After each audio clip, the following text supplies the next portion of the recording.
welcome to the Oxygen Addict Triathlon Podcast. We're brought to you every week by our sponsors, PrecisionHydration.com. You get electrolytes in different strengths to match how you sweat, and you can get 15% off your first order with the code OxygenAddict15. We're also brought to you by Thriver.co, the simple finger prick blood test you can do at home to track your hormone, vitamin, and mineral levels in your body. You can get 10% off all subscriptions with the code OxygenAddict10. Right, everybody, how you doing? I hope you're well. Welcome to today's episode. I've got a great interview today for you with two-time Olympian Rachel Klamer from the Netherlands. Very interesting young lady. She's been to the Olympics twice. She finished 10th in Rio, and she's having the season of her life, actually. She's currently ranked 9th in the ITU rankings, and she finished second at the end of 2019 at the Super League Malta event, looking extremely strong on the bike and the run. And there wasn't much to choose between her and Katie Zaferes. So I think, she was in with a serious shot of a podium at Tokyo 2020. So bit gutted for her. She's been robbed of that chance, but she's very positive. She's living out in the Netherlands with her new husband, Richard Murray.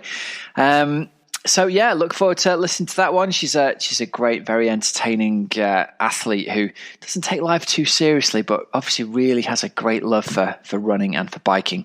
So listen out for that later on. We'll kick it off. We'll give a shout out to our sponsors, Precision Hydration. Remember, you can take their online sweat test to see if you're a particularly heavy or particularly salty sweater. They make electrolyte sachets in different strengths that match how you sweat. So if, like me, you're an extremely salty sweater, I lose over 1,500 milligrams of sodium per litre of fluid that I sweat out. So I need 1,500 milligrams of sodium back in every bottle I drink when I'm on the turbo. And usually I go through slightly more than one bottle in an hour's turbo session. So if it wasn't for Precision Hydration sachets, I'd be losing over 1.5 grams of salt essentially in each session, resulting in horrendous cramps in the night, sometimes even cramps in my calves as I'm working out. So they've been a game changer for me. And if you're an athlete who really struggles with getting cramp in workouts or getting cramps in the night, really encourage you to just give this a try. It's a very, very simple solution. Sachets don't really taste of much at all. They're quite pleasantly fruity flavored. They're not really salty like those old school electrolyte tablets used to be that dissolved and just tasted like seawater. These ones are really good, and you can mix them in your bottle and actually encourages you to drink as well. So get over there, check it out. You can use the code OxygenAddict15 if you've not tried them before. Get 15% off your first order. It is a no-brainer. Okay, right then. So I want to talk a little bit this week, a few bits and bobs I've seen. First up, I've been doing loads of cooking this week, which has been fantastic. I've been doing some of the recipes from Performance Chef Al Murchison's book. We've been really lucky within our team Oxygen Addicts. We've officially partnered up with Al. He's providing some recipes for the team. I'm matching those recipes up with the athletes' training. So on heavy days of training, they get the meals they need then. On recovery days, they get the meals they need then. On the really long days, and more importantly, the night before the long days, they're getting food and meals prescribed that match the training that they're going to be doing. So Al's done an amazing job of giving our athletes essentially a free sample week of his sort of personalized nutrition coaching, and people are loving it. I'm loving it too. I'm a rubbish cook, and his recipes are awesome. So if you've not got his book, The Performance Chef, highly recommend it. Sorry, I think it's called the Cycling Chef, actually. Check it out over on Amazon. Loads of great stuff that even idiots like me can cook. And honestly, if I can do it, absolutely anybody can. So I've been loving a bit of that. But unfortunately, on the old Instagram, I noticed Al's had a horrendous bike crash this weekend. He's busted himself wide open. I don't know what he's done, whether he's broken his collarbone or his shoulder, but he had a photo posted up of him in A&E, sucking down the old gas and air with his shoulder in a sling. So I just wanted to say, Al, if you're listening, mate, I hope you get well soon. Maybe if you're a listener to the show and you follow Al on Instagram, you can drop him a message and say, get well soon, because I know these things help when you're not very well. I hope you're doing better soon, buddy. It's awful luck. And I believe he's written his bike off as well, so it must have been a hell of a smash. So nasty business.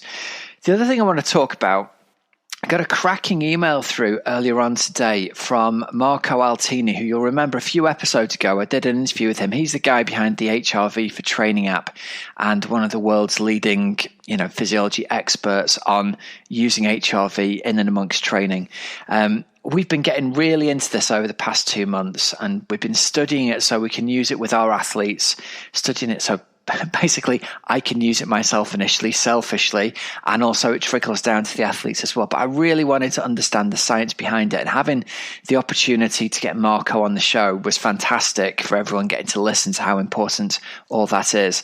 It's also fantastic from a coaching point of view because I'm not an expert in this, so having access to an expert, I believe, is the way to go. Find the people who are the best in the field, in the world, interview them, learn from them. Obviously, you guys get to listen to these interviews as well, and then try and put it into practice in my own training and with the training of the athletes that I coach. One of the massive and interesting takeaways from the conversation with Marco was, well, before we go into what that takeaway was, let's talk a little bit about what HRV is if you're not sure. HRV stands for heart rate variability, and what it essentially means is it's your body's early warning system for telling you if you're under a massive amount of stress. Now, it's not just training stress, although that is a big part of it, but it's stress in our life in general.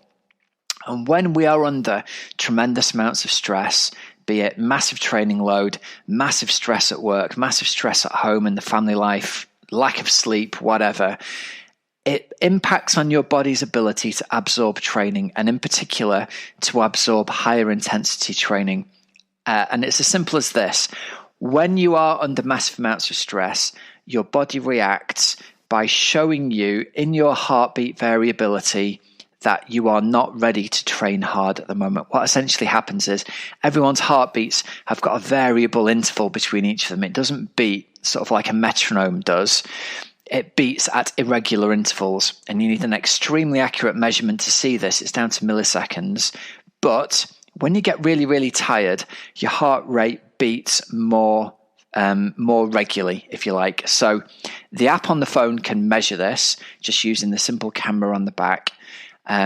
And it can tell you when your body is experiencing significant stress. And on those days, there is no point training hard at high intensities because your body cannot absorb it. And if anything, you're going to put yourself at risk of overtraining or worse, illness or worse, niggles and injuries. So it's like a very clever early warning system that says, don't train hard today. That's essentially what this is. And we initially approached this as a way to think, right, we can fine tune our athletes' training plans by swapping their sessions around so they do their hard sessions on the days when they're most recovered. That was our original thinking. What Marco said was, that's not the best way to use it.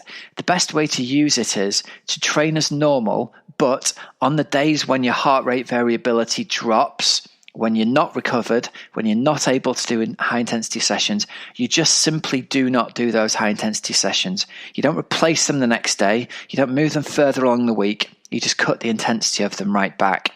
And so this has allowed us to give the athletes that I coach some really specific guidance now so that instead of just having a training plan that gets adapted on a day-by-day basis according to how an athlete feels, it now gets adapted by the science of how your body is ready to train. And our athletes only do hard training on the days when their bodies are capable of absorbing it. If they're not capable of absorbing it, we do a lower intensity session instead. So we give athletes now a complete set of guidance within Team Oxygen Addict that says, if your HRV's dropped today, do not try and train hard.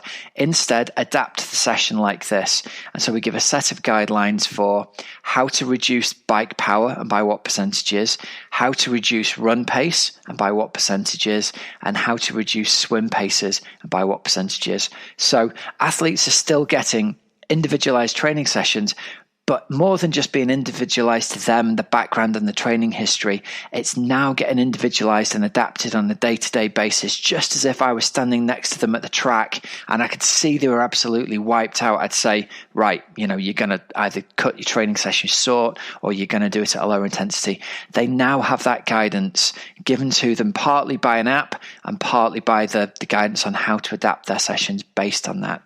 Now, literally half an hour ago, Marco emailed me and he sent through the details of a study that's just been published.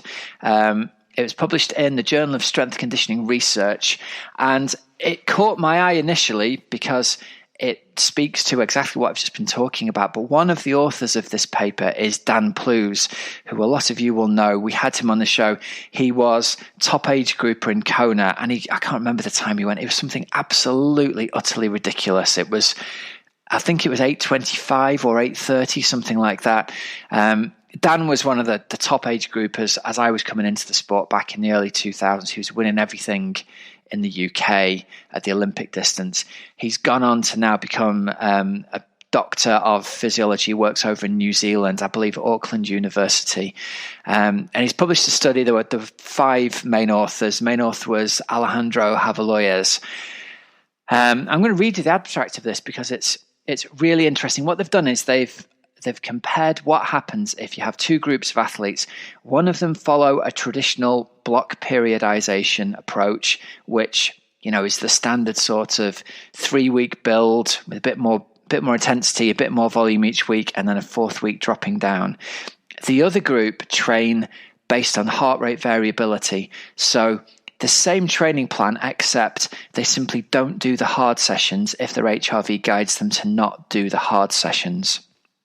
And the results of this were really interesting. What they did was, after 8 weeks of training, they looked at the VO2 max, they looked at the threshold power, and what they found was that the group who trained according to HRV guidance improved significantly the VO2 max, they improved significantly the threshold power. The group that trained just by block periodization didn't. Okay, so simply by not doing hard intensity training on the days they weren't ready to do it, they have improved more than athletes who've done more hard sessions than them, but may not have been in the state to do it. So essentially, anyone who's training without HRV guidance is really, really missing out on the ability to make massive gains. And it's not massive gains in terms of working harder, it's massive gains in terms of working smarter.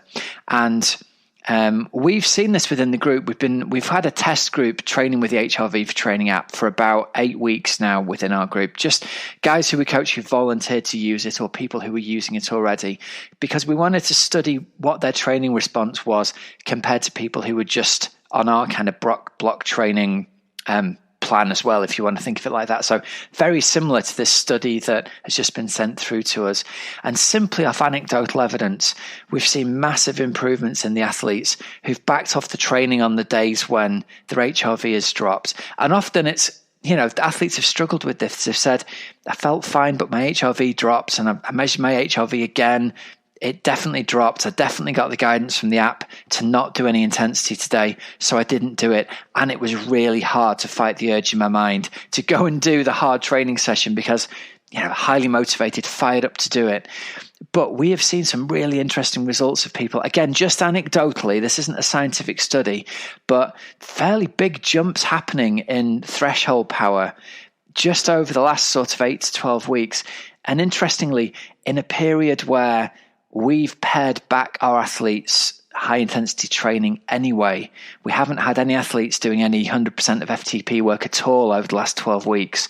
So there's definitely something in this idea of, you're going to improve faster by being smarter than you are by hammering yourself. And I know it's very popular on Instagram. It's very popular on Twitter. People love to talk about how hard they've smashed themselves.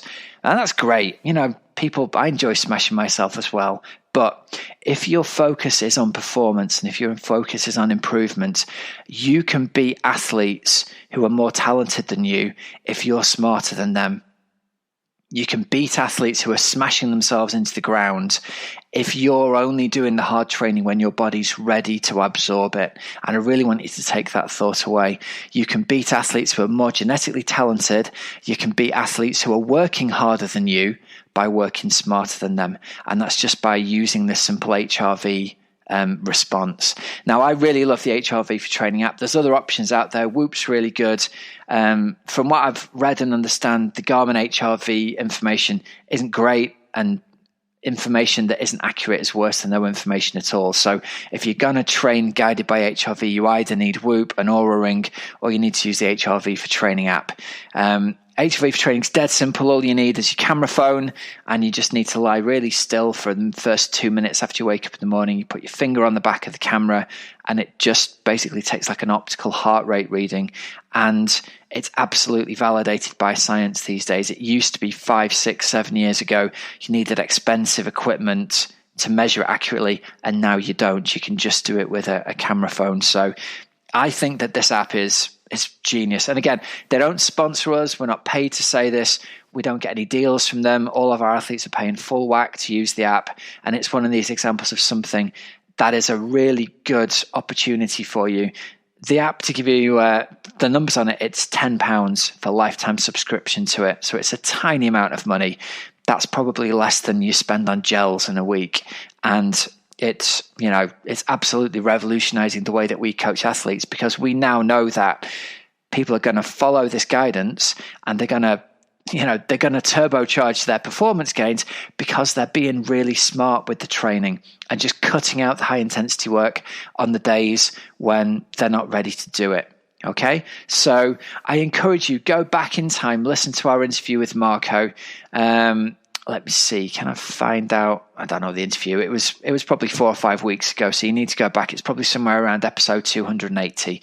So go back and check that out. Super, super interesting guy.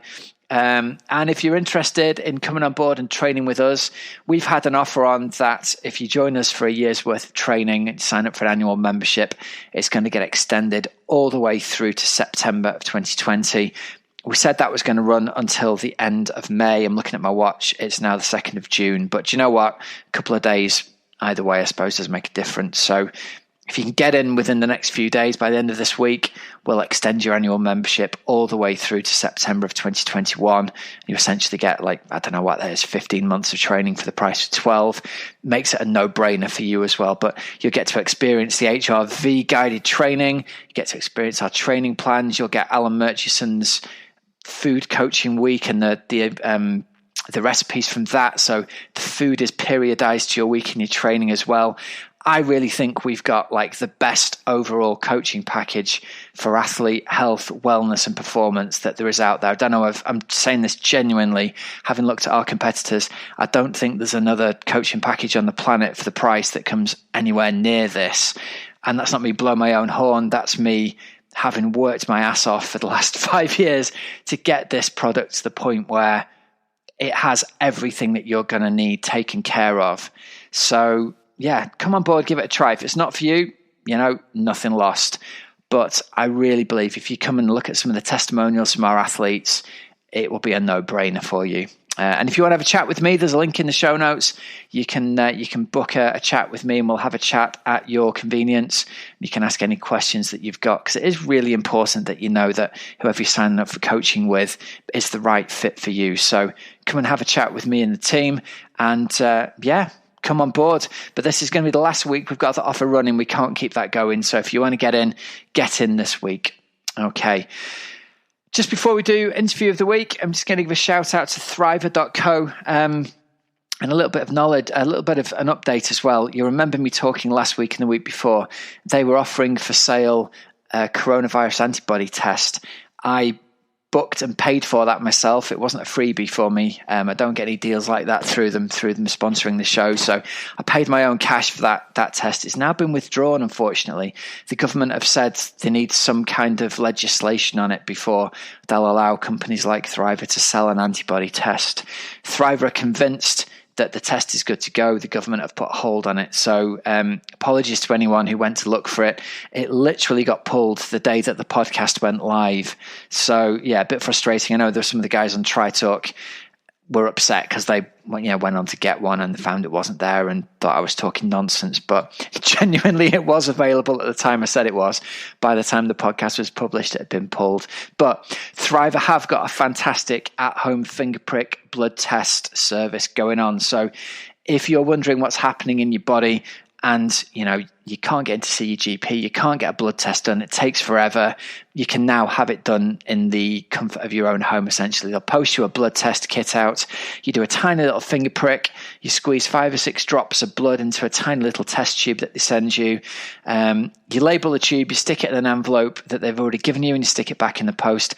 The whole thing is literally done within 10 minutes of the package being opened for the first time. It's an absolute no-brainer. You can choose what you want on your test. You can have iron tested, testosterone levels, hematocrit, liver function, vitamin B9, B12, vitamin D, thyroid function, diabetes, cholesterol, omega-3 and 6, all of those things. If you're not feeling great at the moment and you want to know what's going on in your body, I highly recommend having this done. Again, it's about the price of buying yourself a new tire for the bike. So it's a no-brainer financially. And you can get 10% off all subscriptions with the code OxygenAddict10. All right, guys, so let's head over to our interview of the week with Rachel Klamer. Rachel Klamer, welcome to the podcast. Thank you very much for joining us. How are things with you today? Perfect. Thanks for having me. Oh, things are well today. We've got an easy day. We're just doing some swimming, some gym today, and some other stuff you have to do in and around the house when you're not racing and competing. Does it feel as though the rest and recovery days are actually harder work with all of the house administration that needs to take place? Sort of. I'm always super excited for the rest day. And then when rest day arrives, I'm like, oh no, I've got this whole list of stuff I have to or want to do today. And normally at the end of the day, it's like half of it got done. Also because we're swimming quite far away. So we'll be like leaving at 2:15 and we'll only be back at 5:30. So then your day is gone. Yeah. So are pools open at the moment over in the Netherlands, or are you going open water swimming? Yeah, they are open. They recently opened. I'm not sure how everything works. If they're actually open for everyone, I'm not sure if all the pools are the same. But we're using someone's like private pool from a hotel, and we're swimming with a squad, and they train in a 50-meter pool. So we've got the whole pool there. So Rich and I will be swimming in one lane and 2 other athletes will swimming in the other lane. So we've got a big distance between everyone. So we don't go to public hours. We try to minimize the contact with other people still. Yeah, it's interesting, isn't it, how things are different in different countries around the world, and in some places like where we are, the pools are just not open full stop. So people desperate for a swim have to get in the wetsuits at the moment. Well, let's kick off with talking about that then. How have you found lockdown affects you in your training? How have things been going for you? Yeah, it's interesting. Like people in the Netherlands, some people still call it lockdown, but I think that's not the right word because we still have a lot of freedom. First, when they were talking about lockdown, I was like, okay, well, in the worst case, we live outside the village, like outside the city, but definitely even outside a village. So we've got a lot of space, and I wasn't too worried about it. Yeah, the swimming would have been an issue, but I thought, okay, we'll just find a solution. We even went swimming once, which was like at the start of it, and it was like really cold. We went open water swimming with booties and gloves and everything. Oh, it wasn't. I was like, oh, this is gonna be tough if we have to do this a lot. But then we ended up finding a private pool. We were still allowed to go out running and cycling, so for us it wasn't actually so bad. We adjusted our training, but mainly because there's no racing. So if you train full on now, I can't be too motivated probably and by the end of the year. So that was actually the biggest change for us, just taking it a bit easier, definitely, and kind of doing what we feel like doing. Yeah, it'll be interesting to see whether, I imagine that a lot of athletes who, you've all been on this build up to the Olympics, and it's obviously a very driven winter. There's all sorts of extra training has to happen in that final preparation to the Olympics. Everybody's almost got a pause button that's been pressed on the career. And I wonder how many people are going to come back refreshed and rejuvenated that might have been borderline injured, borderline ill. We might get to see at the Olympics in 2021 a really competitive field of 55 people who are at the absolute top of their game for the first time in who knows how long. Yeah, it's interesting if you look around. Like, it looks like there's two groups of athletes. Group of athletes who are still like training hard, doing track workouts, hard swims, some big sessions, and there's the group of athletes which seem to be taking it easy. Well, we're still doing training, but not like a lot and not like very hard sessions, and more training like the way we feel. So if we're feeling good, then go ahead and have some fun and try to get some Strava segments or just enjoy it. And yeah, on the other hand, there's that group which seems to be doing like really hard sessions, and I'm like, I don't know, I'm not keen on doing that every day. Some days where I feel like, when I'm keen, okay, but some days I just rather sit on the couch and just watch TV. Then I'll still go out and train, but just enjoy it, go out and explore and get the miles in.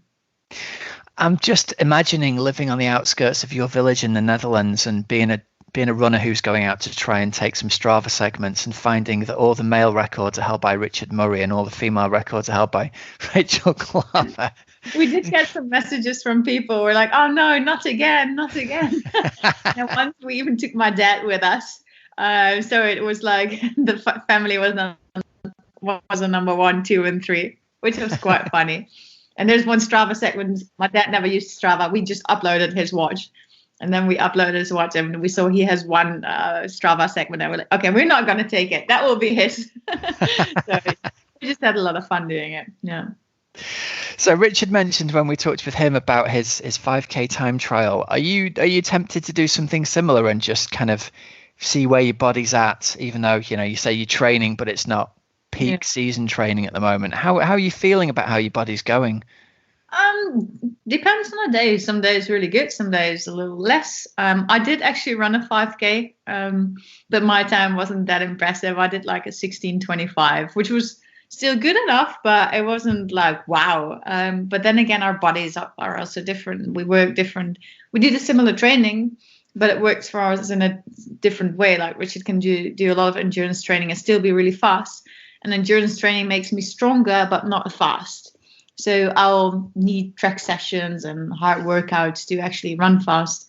So I think for the first time this week, I'll be doing a track session, and it has been months since I've done that.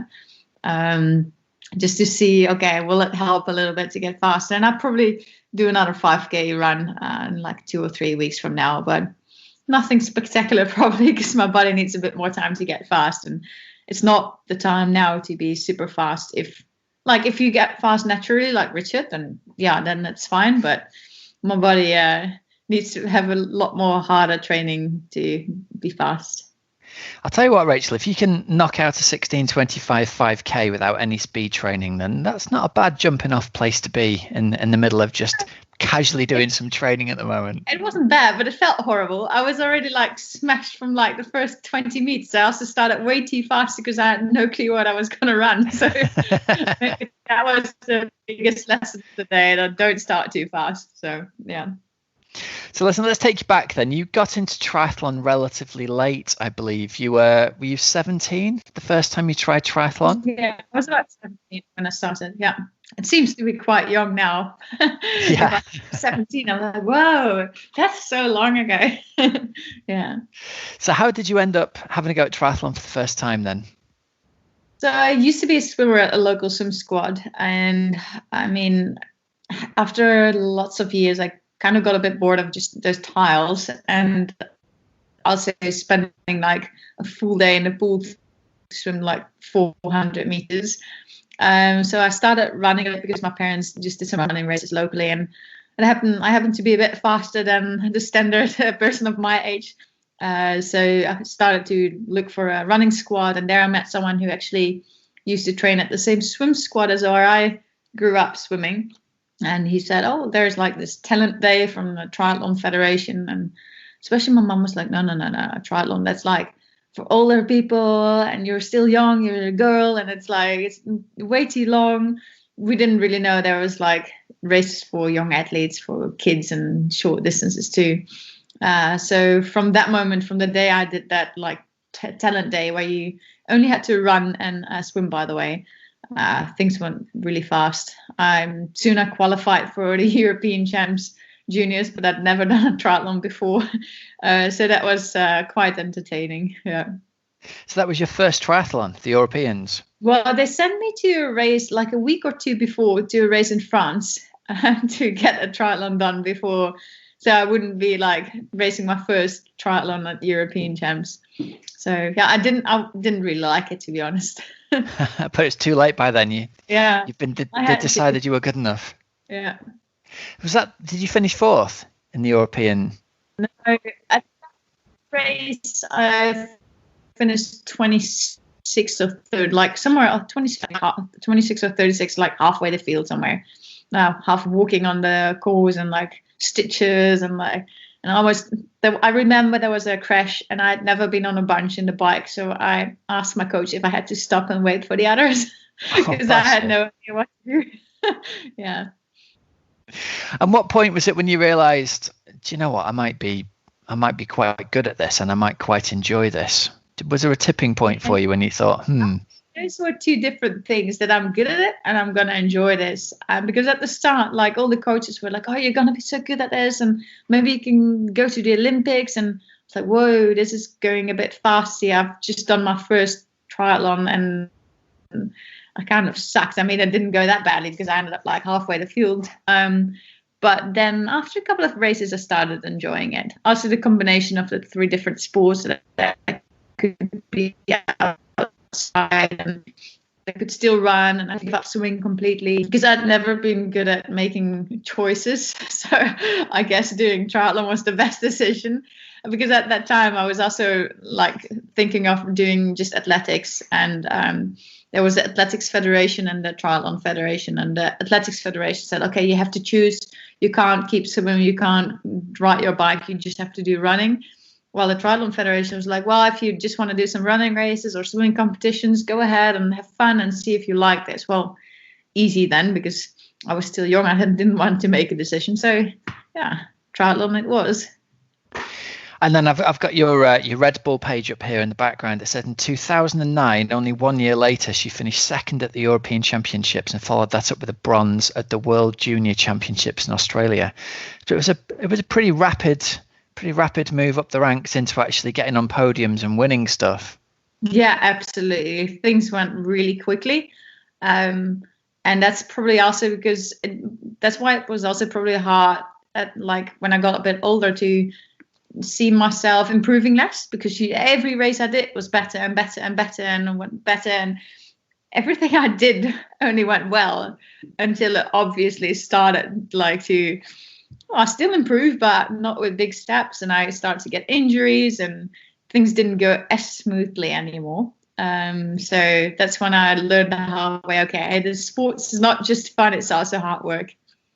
It was a very rapid rise then from sort of really just starting triathlon in sort of 2008 time to being at the Olympics in London.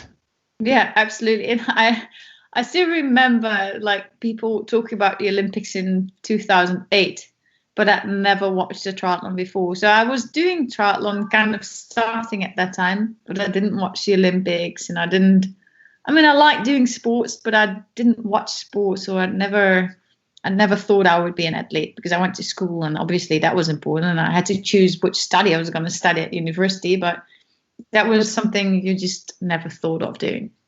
Didn't feel like a standard job. Interesting.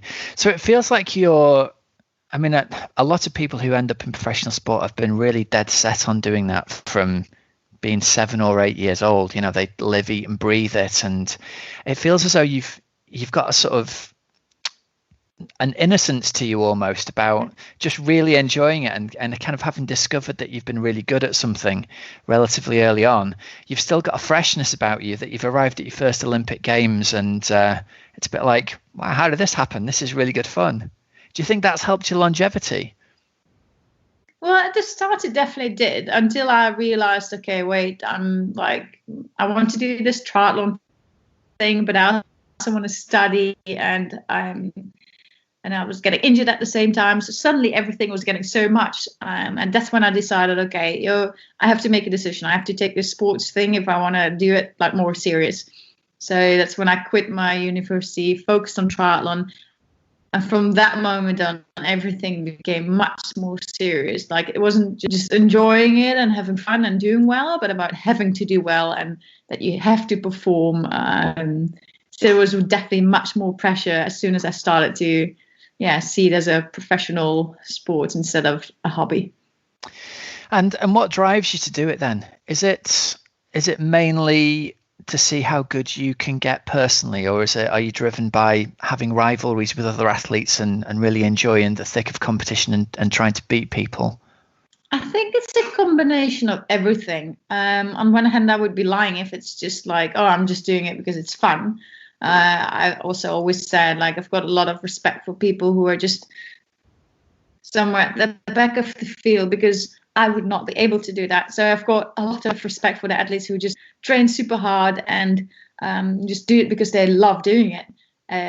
So I've always also said that if I'm not able to be at the front or getting close to the front, not sure if I would like it that much, because I want to obviously get the best out of myself, but I also want to compete. So that's lucky enough I had some talent in doing this and not just, it's like training. I love training, but I also want to have that race to compete and just see, okay, where am I? And I need that bit of competition. And that's what I said to Richard too. Like, when now we've been training just with the two of us, it's something I sometimes miss, competition, because I can't race Richard. Too long, or if we have to run, I'm all by myself. And Richard can really get into this race mode, and I'm just like, yeah, okay, I need to race again. So I want to do it for myself, but I also like the competition part. Yeah, definitely. Well, it seems like you're coming into peak form almost at exactly the right time for the Olympics. You had a fantastic end to 2019 with your results in Hamburg and the world final in Lausanne. You were fourth in both of those races, and there's only a handful of seconds separating you. You're ahead of Flora Duffy, and then you've got Georgia Taylor-Brown, Jess Learmonth, and Katie Zafiris there. That's probably as close as you're going to get to the top 5 competition for the Olympics right there. So what are your thoughts? Obviously, Tokyo's been suspended for a year effectively, but what are your thoughts going forwards into the Olympics? Are you a person who needs to see your results against your competition to believe you're capable of it? Or are you someone who is just going to get on the start line and just gives it her best? Depends on the type of race. Like, at the start of the year, you don't know where your form is at, so you're just there on the start line and I'm just going to give my best. But I know it also works for me to compete against other athletes and realize, wow, I'm getting closer now. I get more eager, I get more excited. I'm like, ooh, it's just this tiny little bit I have to get extra, and then I'll be there. So it was definitely important to have a couple of good races, because it gives you some extra motivation, and it makes me a little bit more eager, and I'm more aware of what I'm capable of doing. Well, one of the places you do get a lot of, I'm going to say intense, but I mean close contact, fast and furious racing is in the Super League Triathlon Series. Now, I saw you race out there in Malta, and it looks fantastic for someone who enjoys competition, because there are so many races. You're in the thick of it. Things change so quickly. Each of the individual little events are so short. Is that something that's helped bring out the best in you competition-wise, do you think, getting to race your competition for the Olympics over much shorter distances? Absolutely, because I always thought I was more like an endurance athlete. And at the start of the Super League racing, I hated it. They know, it's not a secret. I said I really didn't enjoy this because I thought I wasn't capable of racing so hard and so short. But it's more than just racing short. It's also like thinking and being aware of everything around you, and like having the right timing for certain things. It's about racing smart, because if you have a long distance race, if you make a little mistake, then you'll be able to get back. But in the short type of racing, if you make one little mistake and you're out. So it's a lot of focusing.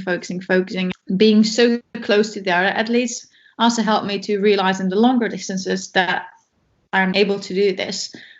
I can beat them. I can be there. And now we obviously all had plans for this season, and we hope we can move those plans till next year, but we don't know. And that's sometimes a bit difficult, that you're like, well, I'm training now, but for what? And that's why I'm taking training a little bit easier. So as soon as the races are there again, I can be motivated again to give that bit of extra. Yeah. I want to touch about Katie Zaferes, because you and her had a pretty epic battle out in Malta. And I'd imagine she's one of the, if not the prime rivals for you at the Olympics. How valuable do you think it's been to spend time around Katie and race up against her close and personal in events like Super League? Has it helped, do you think? Absolutely. It's kind of a funny thing, but it's definitely a mental thing that as soon as I was getting close to her, I thought, oh, I'm much closer than I thought I would be capable of being. And that's when we were doing the last bit of the run. I was like, nah, I cannot do this, because she's always beaten me. But then after the race, like, what if I didn't think that, and I would have been more aware of everything around me and thinking like I am actually capable of doing this and I can do it. So it's like that little bit of that little thing you learn. They always say learn from your mistake, but I kind of always think I always learn winning or being close to the front of the race, just because it's a mental thing that you're like, okay, I've done this before, so I can do it again. Yeah, and your run split. Before the race, I never have a specific race, but yeah. I was just going to say then, sorry to interrupt you, your run split in Lausanne was less than 10 seconds behind Katie.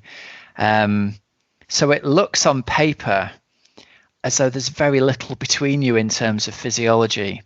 Now, it might not feel that way mentally, because I know 10 seconds looks a lot further in real life than it looks on paper. But that was my theory, that if getting to mix it with Katie on these short distance races, seeing, she's right there in front of me, she's very close, I'd imagine that does an awful lot for your confidence. Yeah, it's probably at that moment also about who wants it the most. Of course I want it, but if you can do it, then it helps you a little bit more with wanting the most.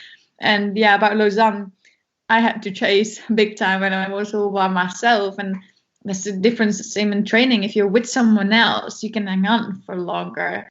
If you're just by yourself, you've got yourself to race against, but you've got no one ahead of you.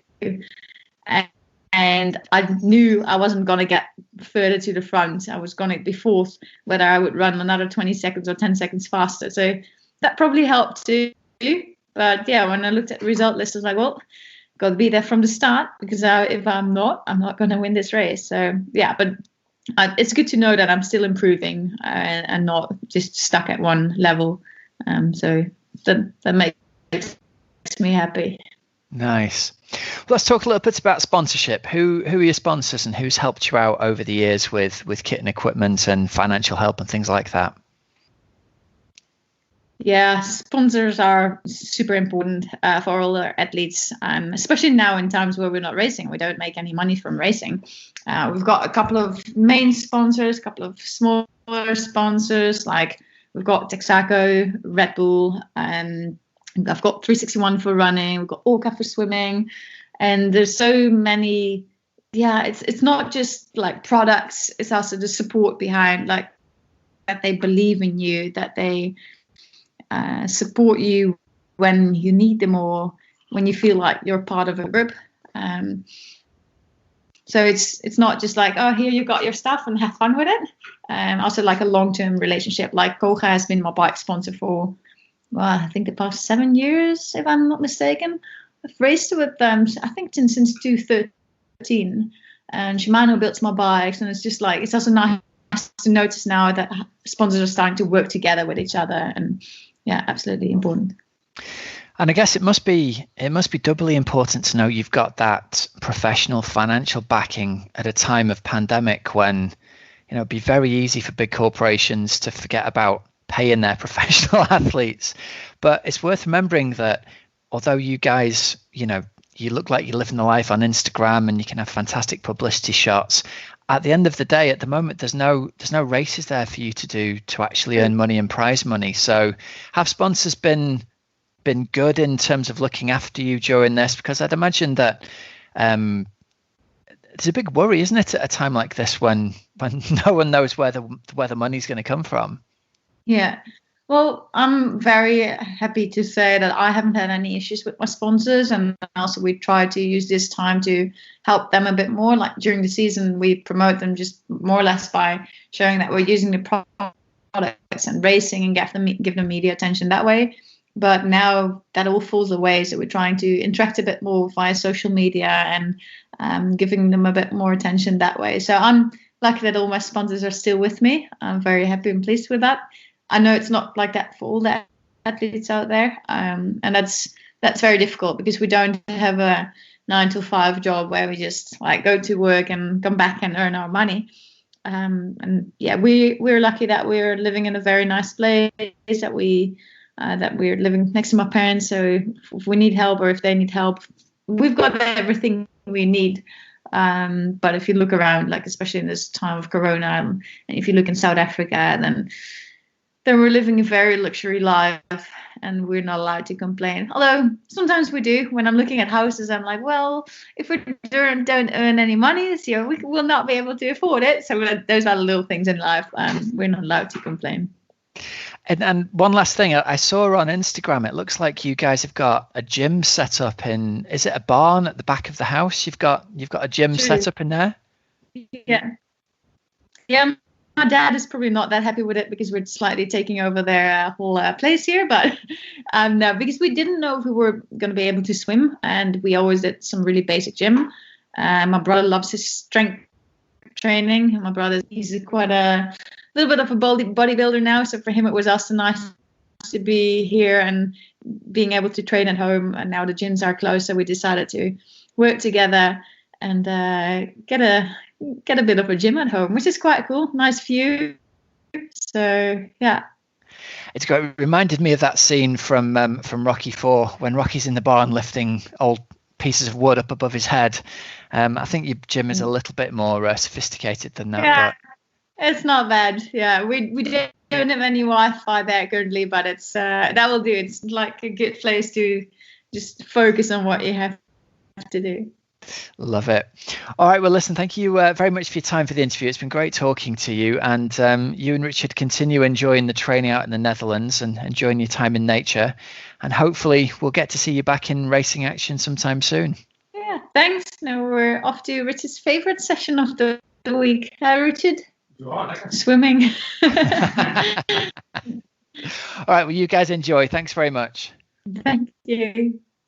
Really enjoyed talking with Rachel there.